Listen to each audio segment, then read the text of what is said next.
Hi everyone, welcome back to my channel. My name is Heather, and first of all, thank you for bearing with me in the brief period when I have not been posting recently. I had a family emergency at the beginning of the month, so the first week was dedicated to dealing with that. Luckily, all has been resolved now, but I just needed a second weekend to really rest and heal from that before I came back to being in front of the camera. So thank you for bearing with me. I've been doing a lot of reading during that time, however, and I'm very excited to tell you about all of it. The first thing I have to do, which is the objective of today's video, is to tell you about all of the books that I read last month in September. I read a number of books in September, much more than I thought I was going to, and that is largely due to some audiobooks as well. First, I will tell you about the physical books that I read, and then I will move on to the audiobooks. The first book that I read in September was Mary Toft, or The Rabbit Queen by Dexter Palmer. This is based on the true story of, in a small town in England in 1726, I believe, a woman named Mary Toft claimed to have given birth to rabbits, and she continued to do so under doctors' observation for days at regular intervals. And this story is told partially or mainly from that doctor's perspective and that of his apprentice, who are completely bewildered by what's going on.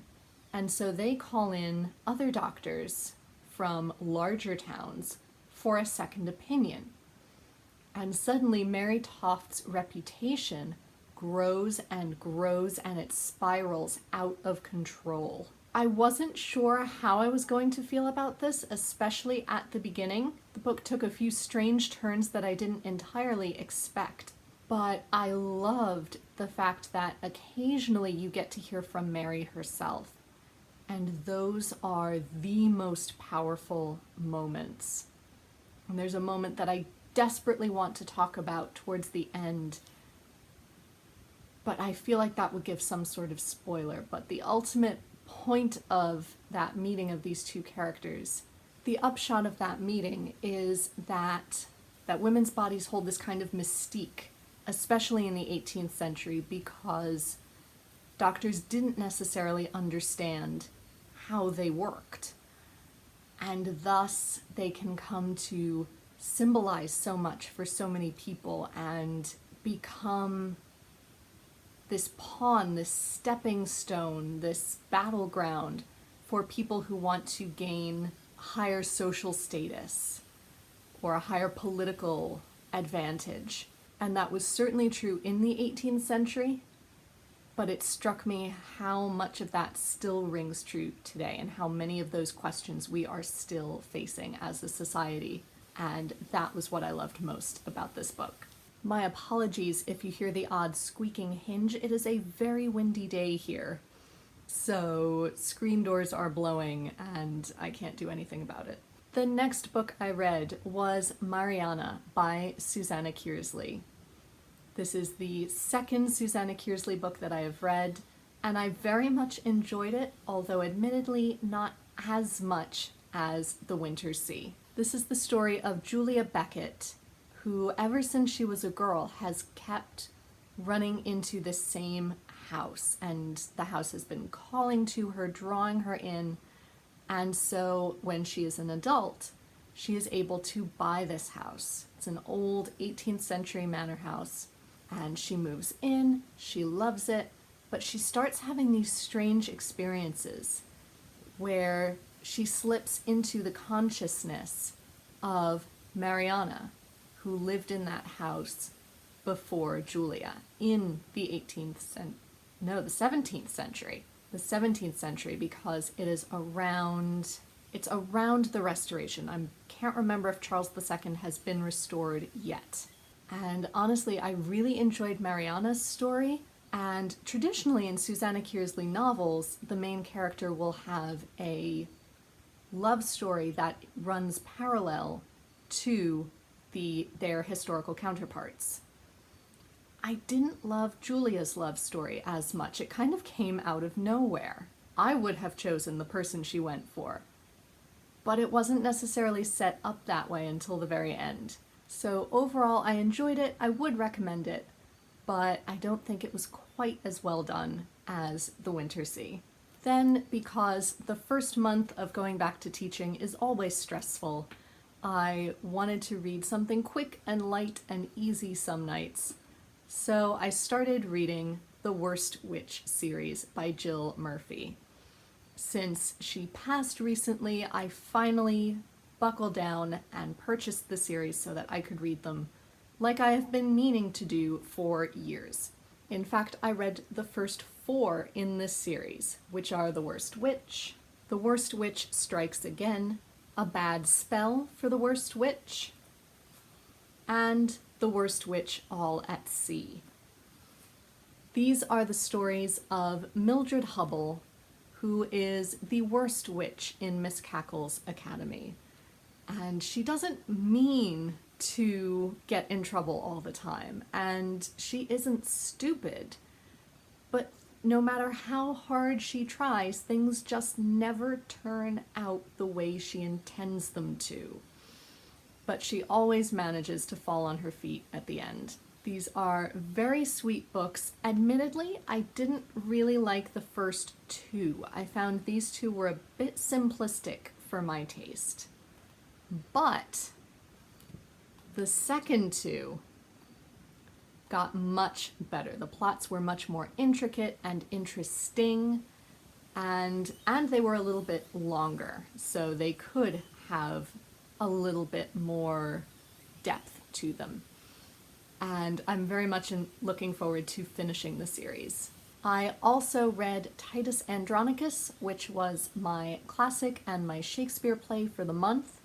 I now have 2 plays left to read before I will have read the entirety of William Shakespeare's plays, at least the ones that survive. And I won't tell you too much about that because I have been making reviews of all of these plays that I have been reading this year. So I will link that over here, I hope, and you can check it out if you'd like to know my thoughts. I then finished my physical books with reading Lolita in Tehran by Azar Nafisi.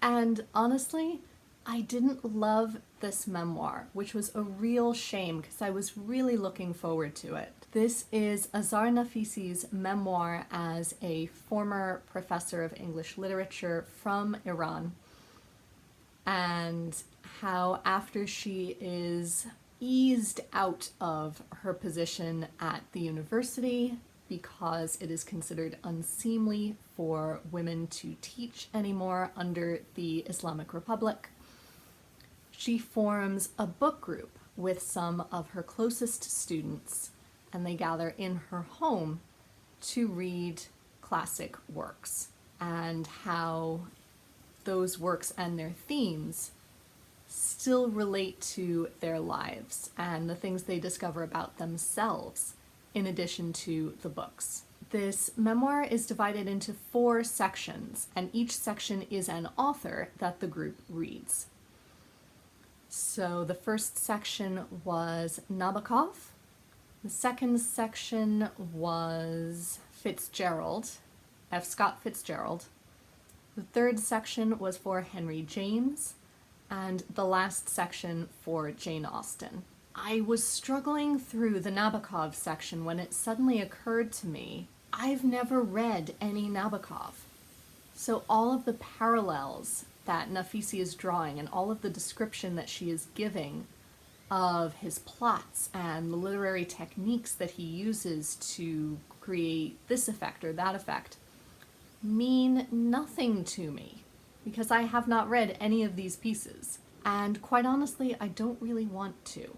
I know as much about Lolita as I ever want to, and based on the sound of his style, I don't think I want to pick up any of his other works either. If you think I'm incorrect, feel free to let me know down below, but that is my personal feeling that I have gathered over the course of my literary career. So as I had that realization, I thought, well, of course I'm not enjoying this book as much because I can't understand really the points that she's trying to make. So therefore I decided to go easy on myself and just read the sections from authors whose work I had read and therefore had a better chance of really understanding in full. So that meant that I skipped the rest of the Nabokov section and indeed the Henry James section. Now I have read The Turn of the Screw, but based on what I know about the rest of Henry James's work, The Turn of the Screw is the least Henry Jamesian of his works, if that makes any sense. It seems to me to be in a completely different style than any of his other works. So, given that I haven't read any typical Henry James, I decided to skip that section as well. I have not read Daisy Miller or On the Wings of the Dove or any of those types of works.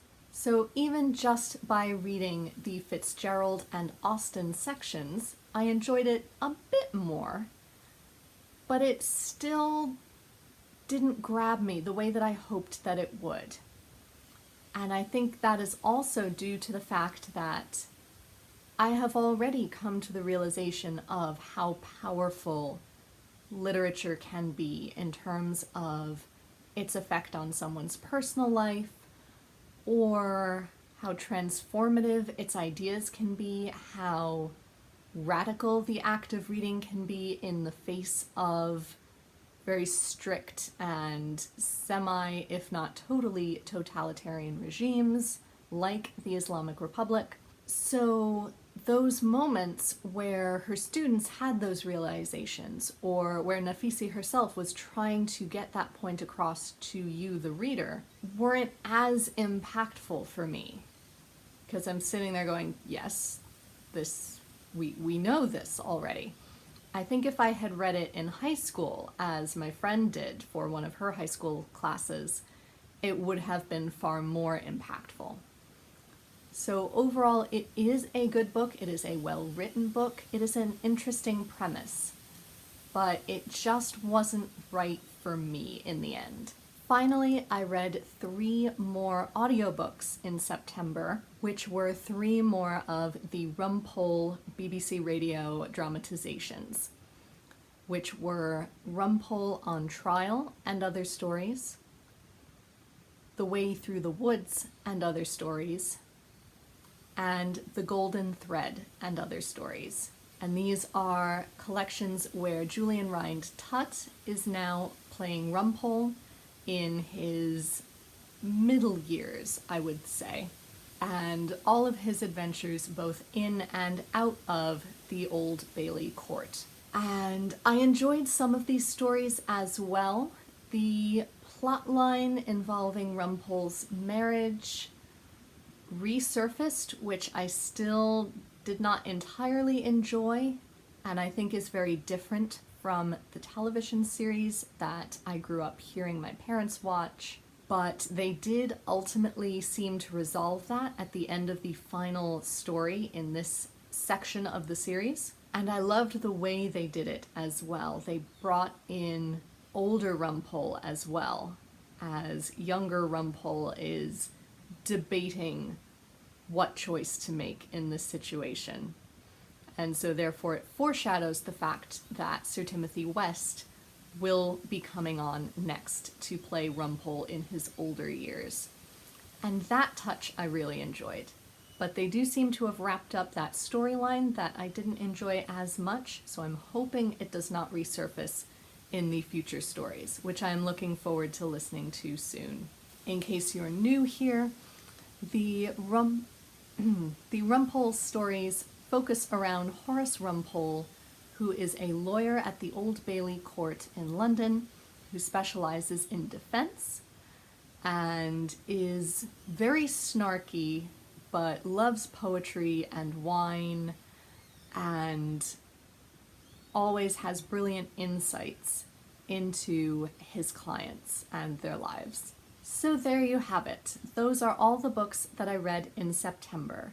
Again, apologies for the belated update, But please let me know down below if you have any further questions about any of the books that I mentioned, or if you read something wonderful in September that you are desperate for me to read as well.